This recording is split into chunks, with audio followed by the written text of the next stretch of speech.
Hello to all of the children and parents joining us today. I want to wish all of you a wonderful school year. Whether you're going back in person or online, this is an important time of year. Each of you have a bright future, and if you work hard, you will grow up to be whatever you want to be. So do your schoolwork, listen to your parents and teachers, and be kind to your classmates. School can be hard sometimes, but remember, you have something very special to offer, and we are all here to help you succeed. The President and I wish you a safe, healthy, and successful school year. May God bless you and your families, and may God bless the United States of America. Hi, friends. As we head back to school, just like Elmo, Big Bird, and Rosita, I want all of you to know that teachers like me are so excited to welcome you back. Parents, hang in there. You're doing great. And to the educators, thank you. Our students need us more than ever, and I've never been prouder to be a teacher. Have a great school year, wear your masks, and stay safe. Welcome back to the ABCs of Back to School, and a special thank you for those very special messages from the First Lady and from Dr. Jill Biden. Yeah, and we also want to thank all of you at home who've been sending in so many amazing questions, trying to get to the ABCs of Back to School. And now we'd like to check in with Rudy from Sesame Street, who is also getting ready to head back to school. Hi, Erica, and hi, Dr. Gupta. I'm just getting ready to go back to school this week. Oh, there's a lot to remember. Let me see. On Mondays, do I learn at school or do I learn at home? And what do I do if I forget my mask? Oh, or what if I can't use the computer because Abby's using the computer? Oh, I don't know what to do. Rudy, what's wrong? Oh, Abby, all these changes are just, they're too hard. I give up. What, give up? But Rudy, you love preschool. Yeah, but that was before it got to be so different. I mean, what if I mix everything up? What do I do? Oh, well, it's okay, Rudy. Remember what Mommy taught us to help us calm down? Let's belly breathe, okay? Okay. Hands on my belly. Mm-hmm. Now, Like that. take a deep breath in. Okay. And then slowly breathe out. See? Yeah. I want to do it again. Okay, here we go. Slow, deep breath in. And deep breath out. There now, little brother. Do you feel better? I do. Oh, but I'm still nervous about school. Oh, I know. There is a lot to remember. Hey, but look, we have this. See? It's a schedule. The schedule? What's a schedule? Oh, look, it helps us to know when to go to school and when we're learning at home. See? Mommy helped me make it. I drew all the pictures. Oh. Look, on the days of the drawing of the school, that's when we learn at school. Oh, and the days with the house is when we learn at home. Yeah, that's right. Wow. Oh, and look, there's a drawing of a mask. Mm-hmm. And that's so we remember to wear our masks at preschool. Oh, okay. Oh, hey, Abby, what's that one? Those are pancakes. Pancake Saturday! Yeah, that's right. There's no school today, Rudy. Yeah, and now we have our schedule to help. Thanks, sis.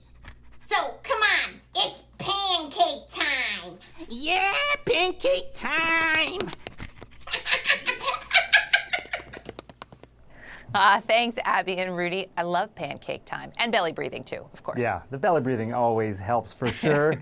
and remember to smile every now and then. It's okay to laugh even a little bit. I know we've had some big feelings during this pandemic, Erica. All of us have. That we have. And joining us now to talk more about those big feelings that both kids and adults are having around back to school, please welcome Akimi Gibson, who's the Vice President and Education Publisher at Sesame Workshop. That's the nonprofit organization behind Sesame Street. And Talia Filippelli, a clinical social worker and the founder of Star Therapy. It's great to have both of you with us this morning to help us tackle our big feelings.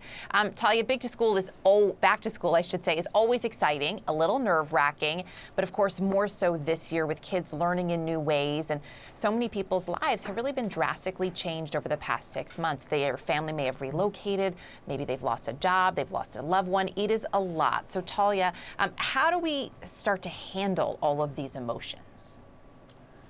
Yeah, and Erica, everything you just said, I'm sure every person watching this feels exactly that. You know, my take-home message for all of the parents that I work with, and I hope that will be the take-home message today, is that what we're going through right now, we need to reframe it. We need to think a little differently about what we're facing. So rather than seeing this as a huge problem, let's reframe it and talk about it as a challenge. You know, if you're like me, when I think problem, I think, ooh, I get intimidated, I get scared, I wonder if it's going to be permanent. When I reframe it and think about something as a challenge, it sort of comes with this inherent feeling that we can do something to work through it, that it doesn't have to be so permanent, that maybe it can actually be temporary, and we can rise up and achieve something here. So, you know, I tried to help parents reframe it, think of it as a challenge that we can work through. And, you know, to me, that's the breeding ground for resiliency, which is one of the best things that we can help our kids come out of COVID-19 with some skills in. Yeah, and we are going to get through this together. Not sure when, but we will get through this. Let's get to a question now from a parent. How will schools mitigate the loss of social emotional skills that kindergarten students aren't able to strengthen through virtual learning? Akimi, you know, I think about this all the time. I think this is a tough one. Kindergarten, such a critical age for social development, for brain development. Even if you're seeing other kids, they may have masks on. What advice would you have? Well, I think it'd be two sources of advice, Sanjay and Dahlia. Good morning. One would be that schools know the critical importance of socially emotional learning. They understand how children have to learn how to manage their emotions, as well as build positive relationships and resiliencies. We have seen schools incorporate social emotional development right into the curriculum. Inside their literacy curriculum is everyday routines of learning. We've also seen schools reach out to families and bring in families as partners in social emotional learning. So as we just seen Rudy and Abby exemplify for us, those everyday moments are indeed building these critical skills. We have another question now from a concerned parent. Take a look. My husband and I work full-time jobs. My kids were doing remote learning, but we're getting nothing out of it, so we sent them back to the in-school environment. How do we make them feel safe being inside of a building when there's so many other people there? So Talia, how do parents go about protecting their kids, reducing their anxiety? We know schools are doing a lot to help reduce that, but parents play a role here too. Yeah. Definitely, you know, and I think parents have some of the hardest jobs in the world, right? And it's so hard to see our kids struggling. I know for me, I saw my 3-year-old have to be peeled off of me to go to school this week. You know, he was very afraid and reluctant to go. And to me, those are the hardest moments. That's when we usually want to swoop in and save our kids from having to feel those feelings. But really, these are moments where they're learning, okay, well, I can be a little bit scared, but I can also be brave and go and do it. And then once they do, they reflect on that and say, wow, I was scared, but I actually conquered that. It can be a huge moment for confidence building. And I think that parents, you know, in those moments feel like they have to solve their kids' feelings. Your kids don't need that. They really just need you to sit next to them, give them a hug, tell them you love them, and you have supreme confidence that they'll be able to get through this. And, you know, kids absorb that. So if we can lead with confidence and optimism, our kids will soak that in. It will help those tough emotions come down a little bit. And that's where bravery steps in, and they can go and do it and feel confident as a result. Yeah, I think it's quite possible kids it could end up more resilient as a result of all this. I know it's tough, but that could be one positive consequence. Our feathered co-anchor now has something for us, I'm heard. Take it away, Big Bird. A little birdie told me someone has a back-to-school question. Ooh. How can I make friends when they can't see my face or my smile? Akimi, you know, this gets back to the same thing, I think, this idea of how we're interacting in a different way. But what about the masks specifically? It does take away a lot of those nonverbal cues. Yeah, first of all, what's such a thoughtful question Zoe asked, and on behalf of all children out there who probably have the exact same question, Zoe, we know that, first of all, mask wearing is a sign of friendship. You're helping your friends stay safe and healthy. And did you know that we can show our smiles even beneath our masks? Our cheeks rise up, our eyes get a little bit smaller, and there's so many other cues, so many other signals we can provide. And a couple of other tips there, Zoe. One other tip is maybe there's a new way to greet your friends. Maybe it's a virtual and air high five or an elbow bump. And potentially my favorite one is using your kind words, inviting your friends in to play a game with you. I could just know, I'm confident that this year is going to be filled with a lot of new friends for you, Zoe. Oh, I love that. So reassuring. You know, with kids going back to school, with parents working, staying connected, as we know, is more important than ever. So here with a message on keeping your family connected is Daniel from Sesame Street. Hey, I'm Daniel, Julia and Samuel's dad. Like everyone, we're all dealing with a lot right now. And it's been a real challenge transitioning back into our old routines. Kids are going back to school in different ways, and parents are going back to work. As an EMT, I've been working some long hours, but on my days off, I have loved being able to spend time with the kids. But now, with them going back to school, it's been kind of hard for me having days off without them at home. And I know going back to school has been tough for them too. Oh, especially my daughter Julia, who has autism. We've had to practice wearing our masks at home for when she goes to school. And with a changing schedule of going to school some days and learning from home the other days, it's been really tricky to settle on a new routine, especially after being home with her parents for so long. And look, I'll be honest, I miss her being home too. But together, our family has come up with a way for us all to stay connected. This bracelet. Isn't it sweet? Julia and Samuel made them for everyone in the family. So anytime we feel apart or miss each other, we can just look at our bracelets and know we're all wearing them. Thanks, Daniel. You know, Talia, families have spent so much time together over these past months. And now, of course, everybody's starting to do their own thing, go back to routines.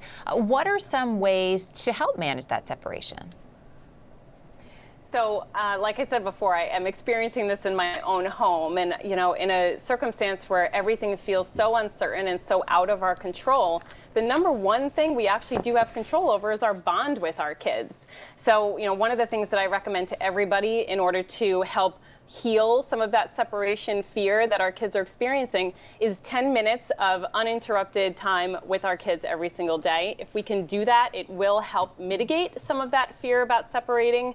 And to make sure that we're reassuring them that separation doesn't mean that we're gone forever. And I have to remind my 3-year-old, I'll be back at 3 to pick you up. You know, in the video too, they talked a little bit about maybe an item that your child can take with them that they can keep in their backpack that helps them feel connected to you. Something small, something that's not a big distraction, but that can kind of live in their backpack with them when they go to and from school is a great way to help mitigate that feeling. Great advice. Talia Filippelli, Akimi Gibson, thank you both for your thoughtful answers to everyone's questions this morning. We really appreciate your time today. Our back to school town hall is coming to a close. You know, things may be changing daily, but do remember, we're all in this together. And we all want our children to be safe and healthy and also get the best education possible.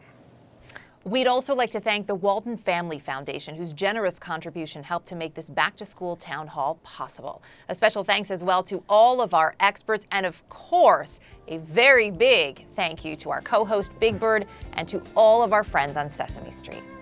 Well, thank you for having me, Erica. I learned a lot, even on a Saturday. Hey, my friends and I have a message to all the students, teachers, and faculty out there. Okay, everybody. 1, 2, 3. Have a great school year! You got this! Bye-bye! Bye-bye! Have fun at school. Elmo loves you. Mwah.